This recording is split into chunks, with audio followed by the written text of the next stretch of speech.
Hello বন্ধুরা, সবাই কেমন আছো? আশা করছি সবাই অনেক অনেক ভালো আছো। আর মৌসুমি ব্লগে তোমাদের সবাইকে অনেক অনেক ওয়েলকাম, অনেক অনেক ভালোবাসা। তো আজকে ফার্স্টেই খাওয়া দাওয়া দিয়ে স্টার্ট করেছি ব্লগটা, কারণ আজ হচ্ছে আমাদের স্পেশাল ডে আছে। তো স্পেশাল ডের মধ্যে বার্থডে নয়, আগে বলেই দিই আমাদের আজ হলো অ্যানিভার্সারি ডে। তো অ্যানিভার্সারি ডের আজ 12তম বছর পূর্ণ হলো। তো সেটাই মামামের পাপাকে বলছিলাম যে তোমার সাথে 1 বছর নয়, 2 বছর নয়, 3 বছরও নয়, তোমার সাথে আমি একটা যুগ কাটিয়ে দিলাম, মানে 12 বছর কাটিয়ে দিলাম। আর এই 12 বছরের মধ্যে তোমার সাথে আমার অনেক মান অভিমান হয়েছে, অনেক রাগারাগি হয়েছে। তাই বলে কিন্তু আমাদের পথ চলা থেমে থাকেনি। তুমি যেরকম আমাকে ছাড়া কিছু ভাবতে পারো না, আমিও সেম তোমাকে ছাড়া কিছু ভাবতে পারি না। আবার মানে কোনো কিছু করলে তুমি যেরকম আমার সাথে সব কিছু শেয়ার করো, আমিও সেম, আমিও যদি কোনো কিছু লাইফে করি সব কিছুই তোমার সাথে শেয়ার করি। তো ওই যে বলে দুজন দুজনের পরিপূরক, মানে তুমি আমাকে ছাড়া কিছু ভাবতেই পারো না, আমিও তোমাকে ছাড়া কিছু ভাবতেই পারি না। তো এইভাবেই আর কি ভগবানের কাছে চাই যে 12টা বছর চলে এসেছি, এইভাবেই যেন সারাটা জীবন তোমার সাথে আমি পথ চলতে পারি।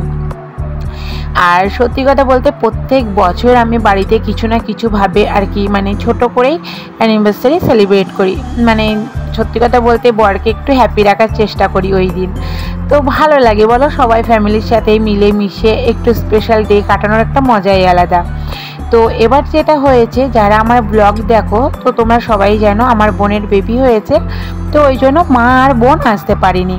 তো ভাবলাম যে অ্যানিভার্সারিতে নিজেরা আর কি মজা করবো, তাহলে চলো ওই বাড়িতে যাই, তাহলে গেলে সবাই একসাথে মজা করতে পারবো। তো সেটাই বাপের বাড়ি চলে গেছিলাম। তো ওখানে গিয়ে প্রচুর খাওয়া দাওয়া হয়েছে, অনেক ভুড়িভোজ হয়েছে। আর আমি বলেছিলাম কেকটা আনতে বারণ করেছিলাম। তো তারপরেও আর কি আমার একটা বন্ধু আছে, ও ইনভাইট ছিল। তো ও আর আমার বর মিলে দেখো রাত্রে কেক নিয়ে এসেছে। সেটা আমি জানতাম না, আমার বোনও জানতো যে কেক নিয়ে আসবে ওরা।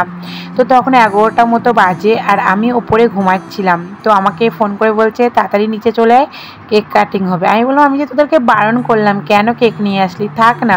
বলছে না 12 বছর পূর্ণ হলো, কেক কেটে সেলিব্রেট করব। তো আমি মানে নিচে এসে দেখলাম আমার বরেরও ভীষণ ইচ্ছা যে আমি আর ও একসাথে মিলে কেক কাটি। তো ওইটাই করলাম। আর সত্যি কথা বলতে কেকটা খুব টেস্টি ছিল।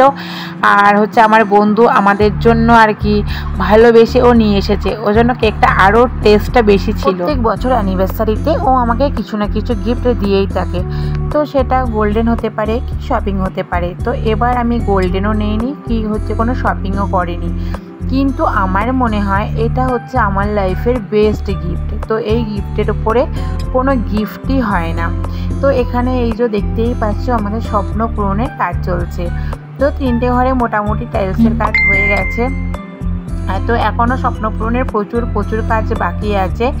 আর মানে স্বপ্ন পূরণ কী বিষয়বস্তু এখন ডিটেলসে কিছু বলছি না। তো স্বপ্ন পূরণ যবে আর কি পুরো কমপ্লিটলি হয়ে যাবে, তখন তোমাদের সাথে স্বপ্ন পূরণের পুরো ভিডিও সব কিছু শেয়ার করব তোমাদের সাথে। আর সত্যি বলতে অনেকেই তো আছে যে অ্যানিভার্সারি ডেটের কথা ভুলেই যায়। তো সেখানে মামামের পাপা যে অ্যানিভার্সারি ডেটের কথা মাথায় রাখে, সেটাই আর কি আমার কাছে অনেকটা বড় পাওয়া। তো যাই হোক, আমার অ্যানিভার্সারি গিফটটা তোমাদের সবার কেমন লাগলো প্লিজ কমেন্টে জানিও। আর ভিডিওটা ভালো লাগলে লাইক শেয়ার কমেন্ট আর প্লিজ সাবস্ক্রাইব করে দিও আমার চ্যানেলটাকে। তো নেক্সট ভিডিওতে আবার দেখা হচ্ছে, ততক্ষণ সবাই ভালো থাকবে, সুস্থ থাকবে, টাটা।